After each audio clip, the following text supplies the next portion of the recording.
ಮತ್ತದೇ ಶಟಪ್ಪು. ಏನ್ರಿ ಸಮಾಚಾರ? ನಾನೇನೋ ಮಾಡ್ತೀನಿ, ತಾವು ಮಧ್ಯೆ ಬರಬೇಡಿ. ಅಕಸ್ಮಾತ್ ನಿನಗೇನಾದರೂ ನಿದ್ದೆಗಣ್ಣಲ್ಲಿ ಓಡಾಡೋದೇನಾದರೂ ಮತ್ತೆ ವಾಪಸ್ ಬಂತು ಅಂದರೆ ನನಗೆ ಹೇಳು, ನಾನೇ ಕರ್ಕೊಂಡು ಹೋಗ್ತೀನಿ. ಏ ಆ ಕಾಯಿಲೆ ಎಲ್ಲ ಹೊಂಟೋಯ್ತು. ಯಾವಾಗ್ಲತ್ತೆ ವಾತಾವರಣ ಹೊಂಟೋಯ್ತು ಕಣವ. ಮಲಿಕಳಿ, ನೀವು ಮಲಿಕಳಿ. ಭದ್ರವಾಗಿ ಬಾಗಿಲು ಹಾಕೊಂಡು ಮಲಿಕಳ್ರವ. ಬಾಗಿಲು ತೆಗೆದು ಮಲ್ಕೊಂಡ್ರೆ ನಮಗೆ ಓಡಾಡೋದಕ್ಕೆ ಕಷ್ಟ ಆಯ್ತದೆ. ನಾಳೆ ಬೆಳಿಗ್ಗೆ ಮೈಸೂರಿಗೆ ಹೋಗ್ಬೇಕು.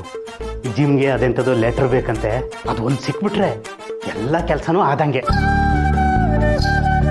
ನನ್ನ ಮಗ ಸೊಸೆ ಜೀವನ ಬಂಗಾರದಂಗೆ ಆಗತ್ತೆ. ಇದೇ ಖುಷಿಗೆ good night, sweet dreams. Good night ಸುಮವ್ವ.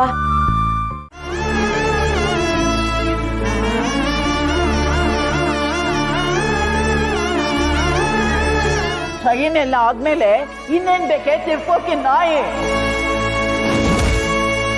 ಅಯ್ಯೋ ಭಗವಂತ, ನಾನು ಏನೇನೋ ಅನ್ಕೊಂಡಿದ್ದೆ, ಆದ್ರೆ ನನ್ನ ಸೊಸೆ ಏನು ಮಾಡ್ಲಿಲ್ವಲ್ಲ.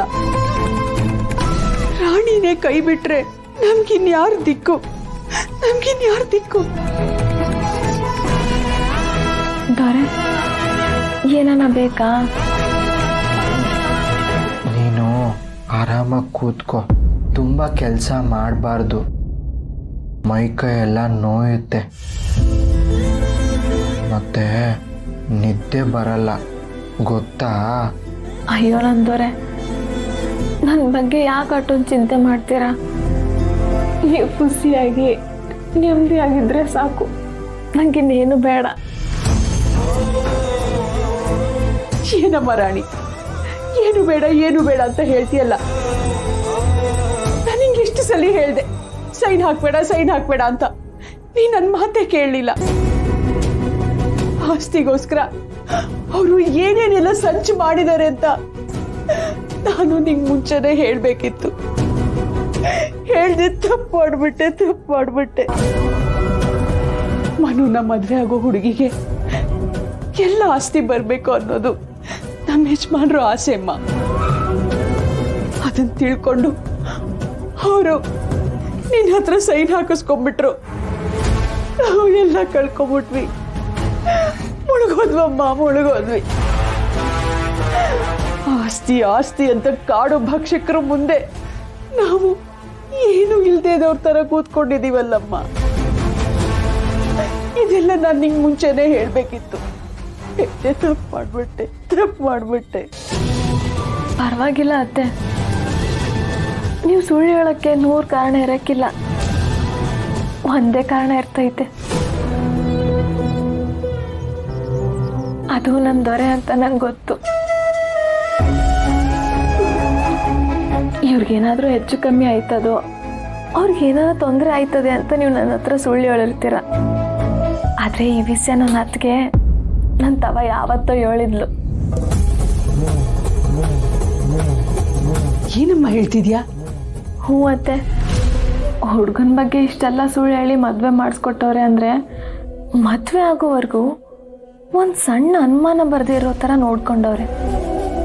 ಹಂಗಿದ್ಮ್ಯಾಕೆ ನಾಳೆ ದಿನ ಅವರು ಏನು ಬೇಕಾದರೂ ಮಾಡ್ಬೋದು. ನೀನು ಯಾವುದೇ ಹೆಜ್ಜೆ ಇಡೋಕ್ಕೂ ಮುಂಚೆ 100 ಸಲ ಯೋಚನೆ ಮಾಡಿ ಹುಷಾರದಿಂದ ಹೆಜ್ಜೆ ಇಡು ಅಂತ ನನ್ನ ಅತ್ತಿಗೆ ಯಾವತ್ತೋ ಹೇಳಿ. ಗೋಡಂಬಿ ಕಳ್ಸೋದು ಎಷ್ಟಿತ್ತು ಅಷ್ಟೇ ಐತೆ, ಖಾಲಿ ಆಗಿಲ್ಲ. ಗೋಡಂಬಿ ತಿನ್ನೋದನ್ನೇ ಬಿಟ್ಬಿಟ್ಟವನೇ. ಏನ ನಿಜಾನೇ ಇಲ್ಲ? ಹಂಗೆಲ್ಲ ಏನಿಲ್ಲನೋ, ಎಷ್ಟು ತಿಂತೀನೋ ಅಷ್ಟೇ ಗೋಡಂಬಿನ ಮತ್ತೆ ವಾಪಸ್ ಹಾಕ್ತೀನಿ. ಯಾಕಲ್ಲ ಆಟನ್ ದೊಡ್ಡ ಮನ್ಸಾಗ್ಬಿಟ್ಟಿದ್ಯಾ ನೀನು? ಹಂಗಲ್ಲಣ್ಣ, ನಿನ್ ತಂಗಿರ ಮದ್ವೆ ಆದಂಗೆ ನಿನ್ ಜವಾಬ್ದಾರಿನೂ ಜಾಸ್ತಿ ಆಯ್ತೈತೆ. ಅಂತದ್ರಾಗೆ ನನ್ನ ಬಾಯಿ ಚಪ್ಪಲಕ್ಕೋಸ್ಕರ ಕೆಜಿಗೆ 1000 ರೂಪಾಯಿ ಇರೋ ಗೋಡಂಬಿನ ತಿಂತಾ ಹೋದ್ರೆ ನಿಂಗೆ ಭಾರ ಆಗತ್ತಿಲ್ವಾ? ಕೇಳಿಸ್ಕೊಂಡೆ ಪಾರೋ ಏನ್ ಮಾತಾ? ಅಲ್ಲಕ್ಕಲ್ಲ, ನಾನೇನೋ ತಮಾಸಿಗೆ ತಿನ್ಬೇಡ ಅಂದ್ರೆ ನೀನ್ ದಿಟ್ಟವಾಗ್ಲೂ ಬಿಟ್ಬಿಡೋದ? ನಂಗೆ ಬರೀ ತಂಗಿರವ್ರೇನಿಲ್ಲ, ತಮ್ಮಂದ್ರಿಲ್ವೇನಿಲ್ಲ. ತೆಗ್ದು ಬುಟ್ಟ ಅಂದ್ರೆ ನಿಗರ್ಕೊಂಡ್ಬಿಡ್ಬೇಕು. ಗೊರ್ಕೆ ಗೋಡಂಬಿ ತಾತಾರಲ್ಲ, ಬೇಡಣ. ಸುಮ್ ನಿಂತ್ಕೋಬೇಕು ಆಟೆ. ತುರ್ಕಲ ಅವನ ಬಾಯಿಗೆ, ನನ್ನ ಕಣ್ ಮುಂದೆ ತುರ್ಕಲ ಅವನ ಬಾಯಿಗೆ. ಬ್ಯಾಡಣ್ಣ. ಲೇ ಯಾಕಲ್ಲ ನೋಡ್ಲ ನಿನ್ ಗೋಡಂಬಿ ಅಂದ್ರೆ ಏಟೊಂದು ಆಸೆ ಅಂತ ನಂಗೆ ಗೊತ್ತೈತ್ಕಲ್ಲ. ಈ ಶಿವ ಉಣ್ಣಕ್ಕೂ ತಿನ್ನೋದ್ಕೆಲ್ಲ ಯಾವ ತನ ಲೆಕ್ಕ ಇಟ್ಟಾನ. ಲೇ ನಮ್ಮವರು ತಮ್ಮವರು ಅಂತ ಬಂದಾಗ ಆ ಲೆಕ್ಕ ಕೂಡ ಮಾಪಿ ಆಯ್ತಿದ್ಕಲ್ಲ.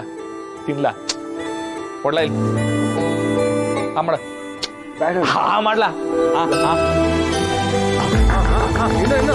ಇಲ್ಲ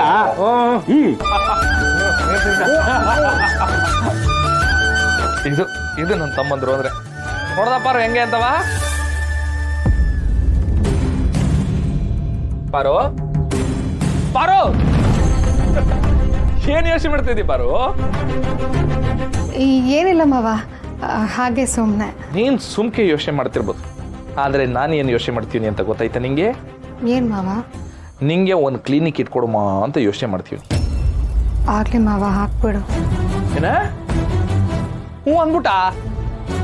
ಲೇ ನಿಮ್ಮ ಅತ್ತಿಗೆ ಕ್ಲಿನಿಕ್ ಹಾಕೊಳಕ ಒಪ್ಕೊಂಡ್ಬಿಟ್ಲು ಕಲ, ಒಪ್ಕೊಂಡ್ಬಿಟ್ಲು. ಇವತ್ತಿಂದಲೇ ಕೆಲಸ ಶುರು. ಮಾವ, ನಂಗೊಂದು ಕೆಲಸ ಇದೆ, ಹೋಗ್ಬಿಟ್ಟು ಬರ್ಲಾ? ಏನ್ ಕೆಲಸ ಪಾರು? ಅದಕ್ಕೆ ಅದೇನಂತ ಹೇಳಿ ನಾನು ಹೋಗಿ ಬರ್ತೀನಿ. ಬೇಗ ಹೇಳಿ ಅದಕ್ಕೆ. ಮಾವ, ಅದು ನಾನು ಮನೆ ಹತ್ರ ಹೋಗ್ಬಿಟ್ಟು ಬರ್ಬೇಕು. ಸರಿ ನಾನೇ ಕರ್ಕೊಂಡು ಹೋಗ್ತೀನಿ. ಬೇಡ ಮಾವ, ನಾನು ಒಬ್ಳೇ ಹೋಗ್ಬಿಟ್ಟು ಬರ್ತೀನಿ. ಹಾಕ್ಬಾರು, ನಾನು ಕರ್ಕೊಂಡು ಹೋಗ್ತೀನಿ ಅಂದ್ರು ಬೇಡ ಅಂತಿದ್ಯಾ? ಅಂತದೇನ್ ಕೆಲಸ? ಅಯ್ಯೋ ಹಂಗೆಲ್ಲ ಏನೂ ಇಲ್ಲ ಮಾವ. ಯಾಕೆ ನಾನು ರೀಸನ್ ಹೇಳಿಲ್ಲ ಅಂದ್ರೆ ನಾನು ಒಬ್ಳನ್ನ ಕಳ್ಸಲ್ವಾ ನೀನು? ಅಯ್ಯೋ ಎಲ್ಲಾನ ಉಂಟ. ಹೆಣ್ಮಕ್ಳಿಗೆ 106 ಕೆಲಸ ಇರುತ್ತೆ. ಎಲ್ಲದಕ್ಕೂ ಎಲ್ಲಿಗೆ ಏನು ಅಂತ ಕೇಳಕ್ ಆಯ್ತದ? ನೀವು ಹೋಗ್ಬಿಟ್ ಬಾ, ನೀ ಎಲ್ಲಿ ನಡ್ಕೊಂಡು ಹೋಯ್ತಿಯಲ್ಲ ಅದಕ್ಕೆ ಗಾಡಿಲಿ ಬಿಟ್ಬತ್ತೀನಿ ಅಂತ ಕೇಳದೆ ಆಟೆ.